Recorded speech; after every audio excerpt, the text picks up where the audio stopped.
I guess what happened was when these birds, grass, smaller mammals are thriving again, the entire land predator role is completely empty. And so I guess that's where these terror birds fit in. It also makes sense that they start growing larger and larger, right?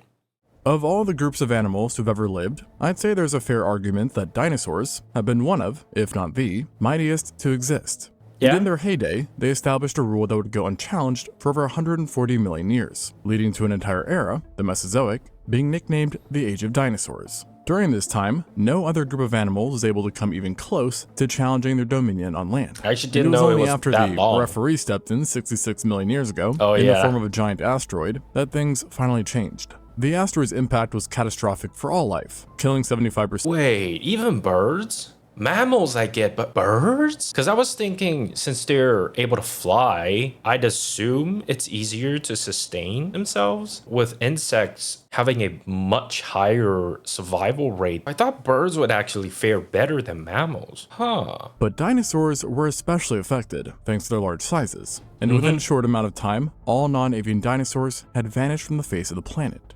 But this wasn't really the end for the terrible lizards, as one group managed to slip by into the Cenozoic and are still all around us. The avian dinosaurs, aka birds.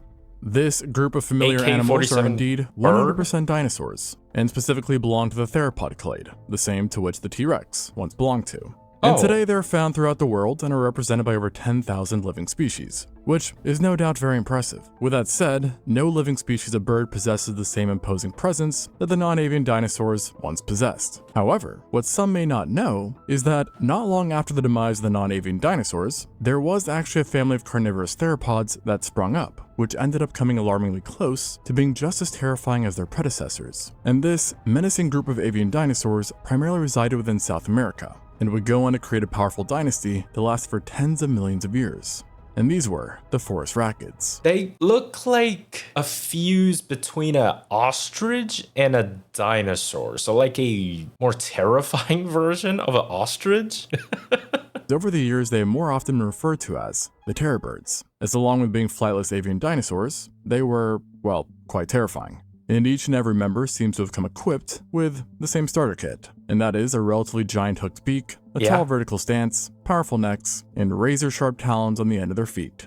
It also helped their case that not one, but multiple species from this family managed to reach absolutely massive sizes for a carnivorous bird. What are the purpose of their little flaps? Like their wings, their non-functional wings. Since they've existed for millions of years, what are they for? Do they even need those? Kind of like emu, ostrich, like I said, or other birds that cannot fly. With a few of them even becoming some of the largest Cenozoic predators who have ever graced South America, as well as taking the top spots when it comes to predatorial birds. Yet, while everyone likes to focus on the glory days, the terror birds had humble beginnings and did not start off as giants. Their fossil record is incomplete, but it's believed that they descended from a group of birds capable of flight who survived the KT extinction event, and ultimately became flightless in order to fill a new niche. With the first potential terror bird, the Paleopsilopterus, popping up as far back as 53 million years ago during the early Eocene, when the Earth was still very hot and Brazil was enduring heavy rainfall.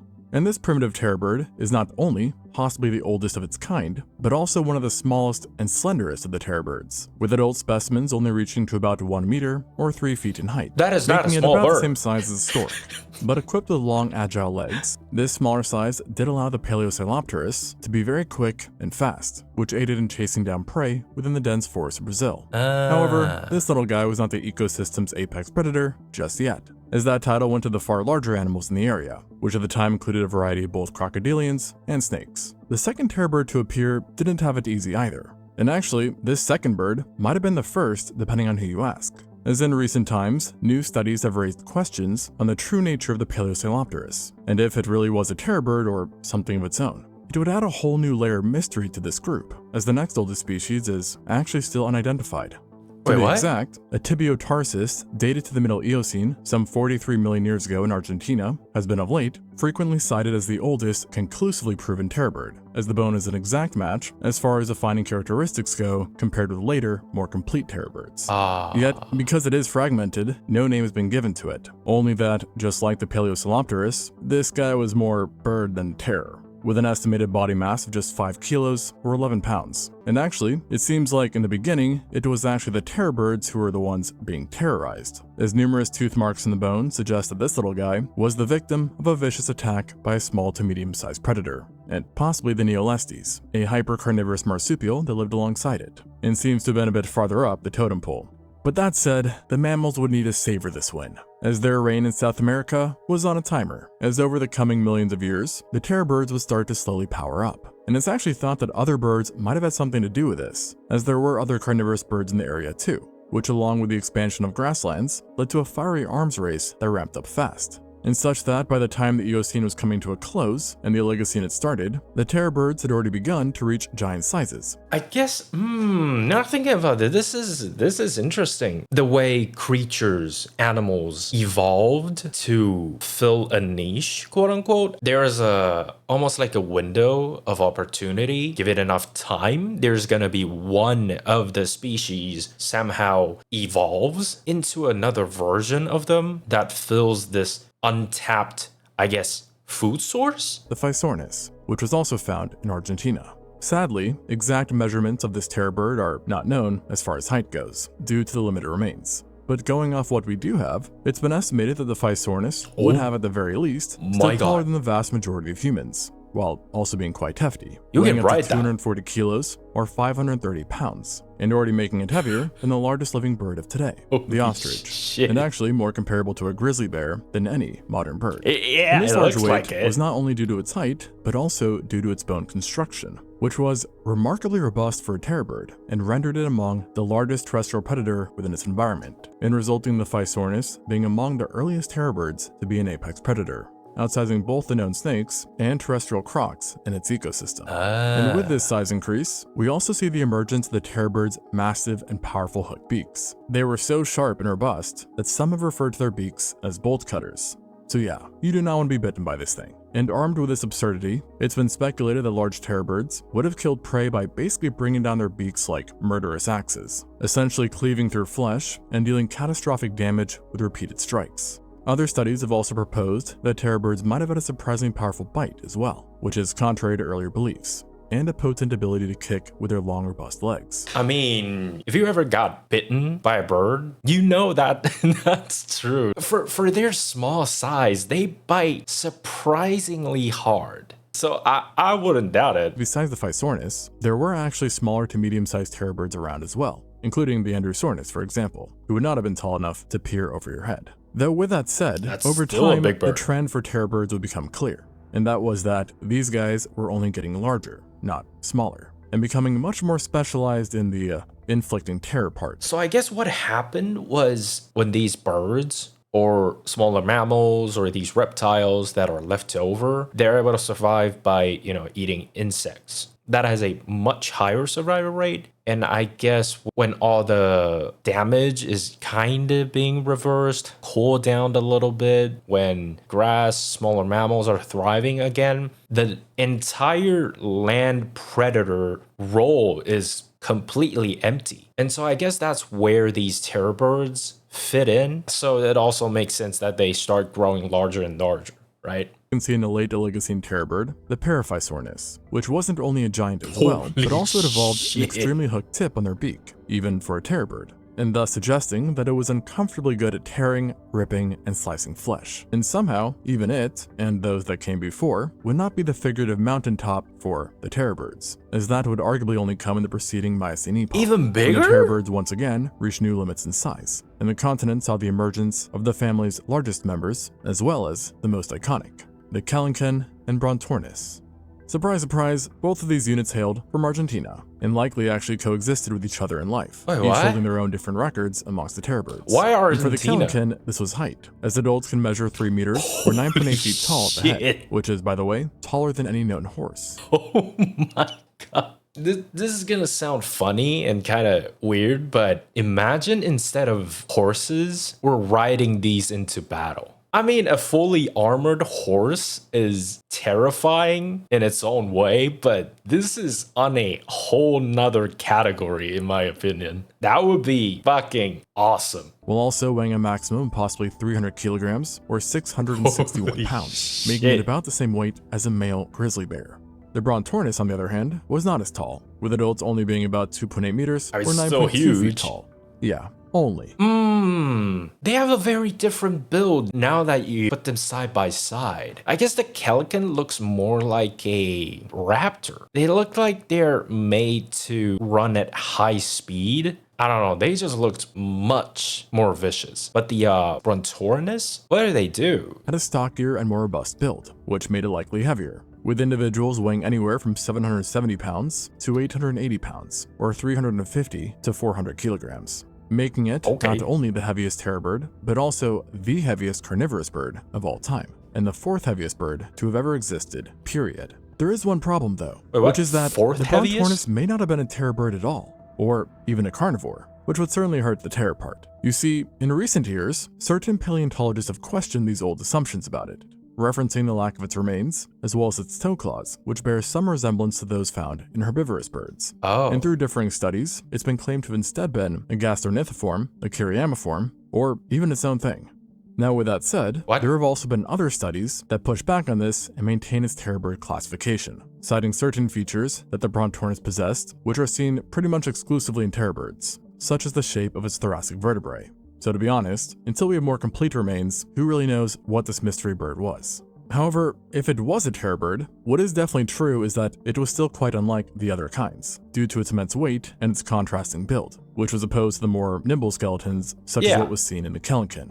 And so if it was a terror bird, it likely more heavily relied on ambushes to capture its prey, as it certainly had slower locomotion to accommodate its enormous body mass. Now on the flip side, the Kelenken and other more nimble birds seem to have been unsurprisingly extremely fast runners. And we can especially see this by going off of their legs, which much like ostriches, had short thigh bones, but elongated bones in the lower leg and foot, allowing them to chase down prey in fast-paced pursuits. From the information that I'm gathering, it seems like we somehow know more about dinosaurs than these birds that supposedly dominated their ecosystem. Why don't we know more about them? And when I say fast, I mean fast, as paleontologists even believe that these terror birds, despite being giant, could have exceeded 30 miles or 48 kilometers per hour at top speed. And it wasn't just in Argentina that we see giants like the Kelenken or Brontornis emerge, as during the exact same time in Colombia, there was yet another giant terror bird that was supersized living there, and possibly was even bigger than its Argentinian counterparts. Specifically, in late 2024, a report came out that a middle leg bone belonging to an unidentified terror bird found some 20 years ago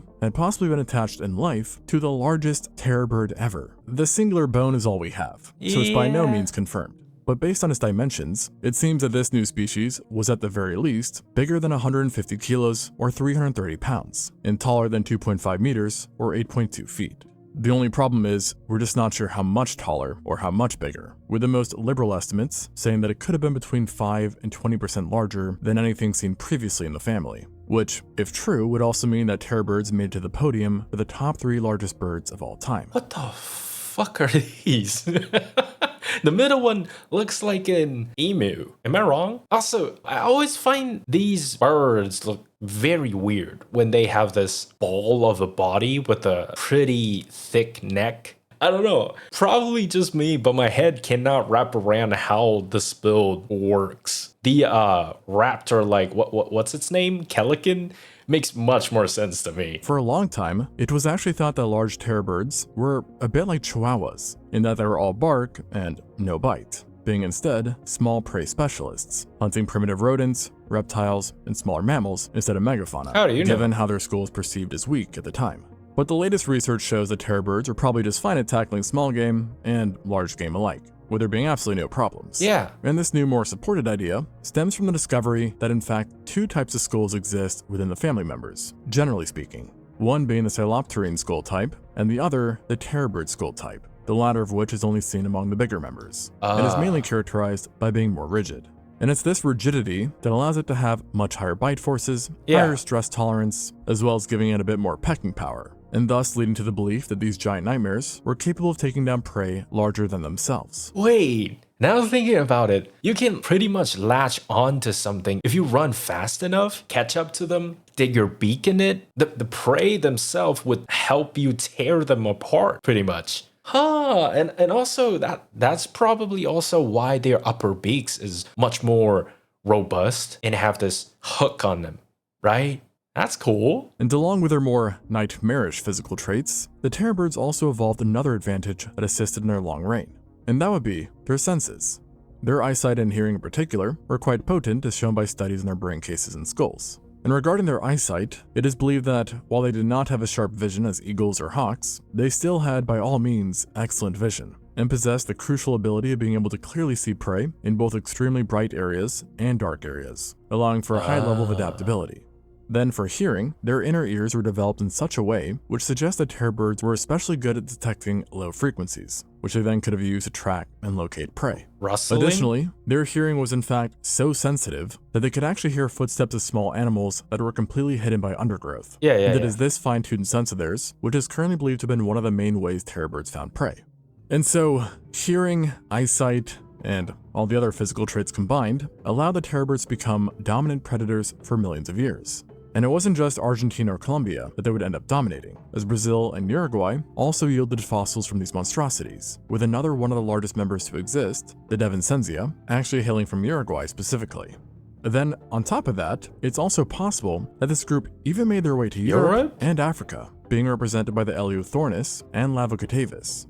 But with that said, I will mention that the classification of these two have come under scrutiny in recent times. But as a wise man once said, when one door closes, sometimes another one opens. And this certainly applies here, as in 2024, a groundbreaking report found remains of terror birds in what might be the unlikeliest place of all, and that is Antarctica, Seymour Island to be exact. What? Now, to be fair, this unlikeliness really only applies to the present, as back in the day, before the Ice Age began, Antarctica was much warmer than present, and I was much about to closer say. South America. Across their range, the terror birds would interact and, well, terrorize a massive trove of life, including an abundance of South American native ungulates, primates, rodents, xenarthans, reptiles, and even other birds. And if we need any more proof that these guys were just built differently, then we only need to wait for what happened during the Pliocene, specifically the Great American Interchange. This was essentially a biological war between South and North American animals. Huh? Wait, why? I'd assume it's a war with creatures, animals that occupies the same niche in both continents. Why did that happen? I don't know what happened to the geography or the landmass, how it formed and all that. After the two continents linked up via land there we bridge, go. animals from both sides swapped on over, causing major changes to the ecosystems, and in some cases, or rather many cases,